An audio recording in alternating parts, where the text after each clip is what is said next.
আরেকবার বলুন তো কর্তা মা কি বললেন? 10 বার বলবো যে আবার বিয়ে দেবো, আবার বিয়ে দেবো, আবার বিয়ে দেবো। আপনি যদি শহরের দাদাবাবুর আবার বেটো দেন, আমিও শ্বশুর মশাইয়ের আবার বেটো দিয়ে দেবো।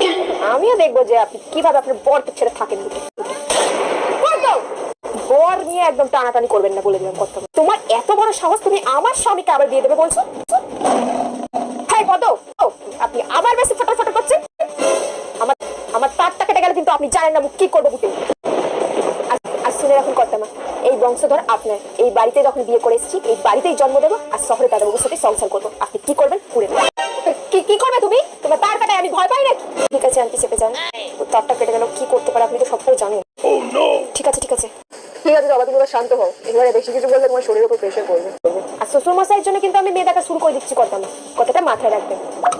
যখন আপনি দাদাবাবুর বেটা ঠিক করবেন, তখন আমিও শ্বশুর মশাই বেটা দিয়ে দেবো, ঠিক আছে? আর সুজি, আমিও পদ্মকেই ভালোবাসি, পদ্মর সাথেই থাকবো।